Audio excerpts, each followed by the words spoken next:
Are you currently in a state of disbelief?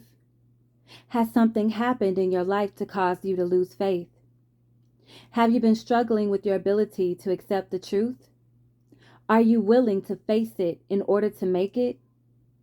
By definition, disbelief is the inability or refusal to accept that something is true or real, or the mental rejection of something is untrue. I have always been one to question everything, most often to my detriment. My nature is very curious, and at times I've struggled with my beliefs. I didn't have many models of exemplary faith who willingly instilled it within me. Faith, as it relates to trust, was something that was broken inside of me at an early age. So it's by no surprise I have definitely struggled with the concept of facing things head on. I view conflicts as a weakness and dealing with others directly as problematic. The true problem was that no one made me feel as though my voice mattered. I was told to be quiet, so I interpreted internally that speaking up and setting boundaries was wrong, and remaining silent was right.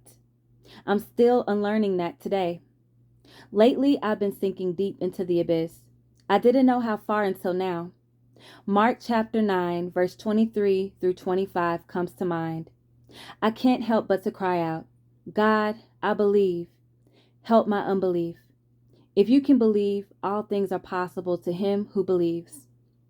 It may sound cliche or too simple to say, have faith, but from my experience, that can be the hardest thing to do. It's not easy to just have faith when you've lost all sense of hope. It's not appealing to just have faith when you can't see your way out of a storm. As a believer, it's hard to even admit I've been fighting to just have faith.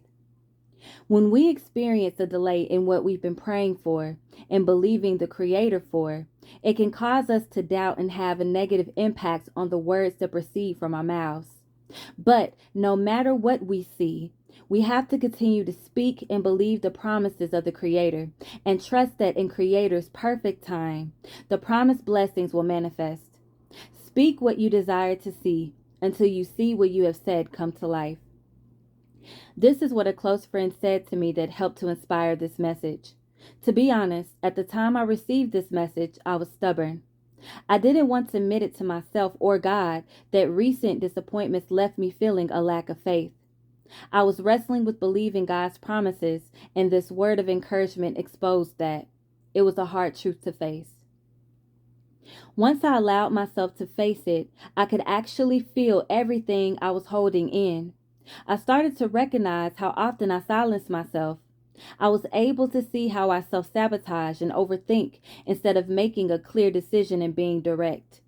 All of this has been holding me back from what I truly desire most, to be free and use my voice unapologetically. How often do we reject our answer?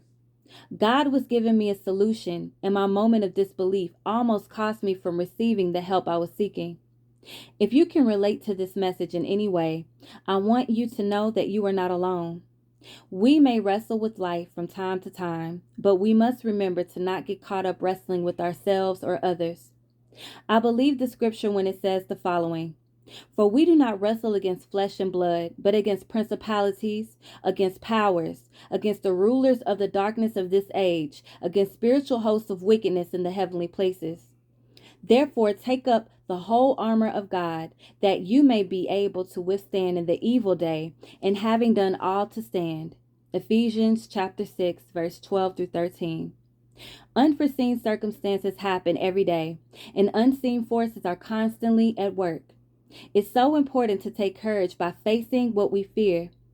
That's what gives birth to the confidence which produces our faith in the face of defeat. Excuse me. It may feel impossible. It may look impossible. Others may tell you it is impossible. You may even act as though it is impossible when you are discouraged, but don't give up. Face it until you make it. Ashe.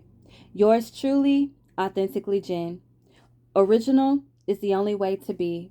Where you, authentically. I apologize. I kind of slipped up at the end, but this message again is called Face It Until You Make It. I'm going to upload this and I hope it is a blessing